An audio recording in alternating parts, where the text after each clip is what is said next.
বিদ্রোহের আগুন জ্বলছে এই মুহূর্তে পাকিস্তান জুড়ে। বালুচ লিবারেশন আর্মি তারা ইতিমধ্যেই একটি আস্ত ট্রেন হাইজ্যাক করে নিয়েছে।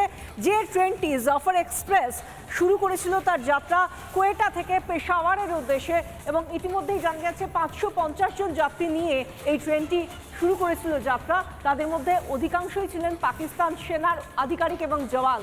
তাদের মধ্যে ইতিমধ্যেই বহু পাকিস্তান সেনার আধিকারিক এবং জওয়ানদেরকে নিকেশ করেছে বিএলএ বা বালুচ লিবারেশন আর্মি। আর এই সময় যখন দেখছে এখন প্রাণ ওষ্ঠাগত বিদ্রোহের আগুন এভাবে চতুর্দিকে ছড়িয়ে গিয়েছে, তখন পাক সেনা আসরে নামতে রীতিমতো এই মুহূর্তে দাঁড়িয়ে তারা বাধ্য হয়েছে। পাকিস্তানে আজব কাণ্ড, হাইজ্যাক আস্ত একটা ট্রেন। নটি কোচ বিশিষ্ট জাফর এক্সপ্রেস ট্রেনে যাত্রী সংখ্যা প্রায় 550 জন, যাদের মধ্যে 214 জন পাক সেনাও। হঠাৎই বালুচিস্তানের ট্রেনে হামলা। পাল্টা পাক সেনার তরফে প্রস্তুত রাখা হয় F-16 যুদ্ধ বিমান। খবর পেয়ে ইসলামাবাদকে পাল্টা হুঁশিয়ারি, বাড়াবাড়ি করলে বন্দীদের খতম করার হুমকি।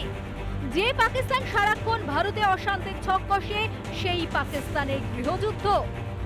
পাকিস্তানের যে মানচিত্রটা বিশ্ববাসী এতদিন দেখে এসেছে, সেই মানচিত্রটা এবার ওদের বদলানোর সময় এসেছে। কারণ ওরা পাকিস্তান এতদিন স্বপ্ন দেখেছে 1000 কাটস। এখন পাকিস্তান নিজেদের ক্ষত রক্তপাত গুলো সামলা। পাক অকুপাইড কাশ্মীরে বিদ্রোহ হচ্ছে, বালুচিস্তানে বিদ্রোহ হচ্ছে।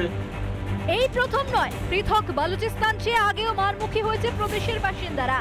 ডিসেম্বরে কোয়েটা স্টেশনে আত্মঘাতী বিস্ফোরণ ঘটে। চলতি বছর পাকিস্তানের সঙ্গে আলাদা হওয়ার দাবিতে পথে নামে বালুচিস্তানের মানুষ।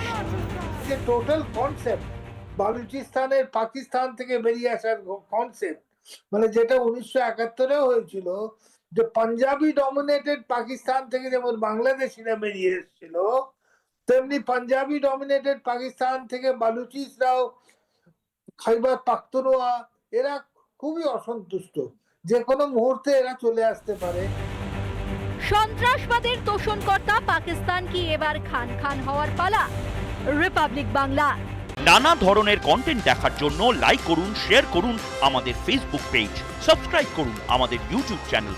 পাশাপাশি অন্যান্য ব্রেকিং নিউজের জন্য অবশ্যই চোখ রাখুন রিপাবলিক বাংলায়।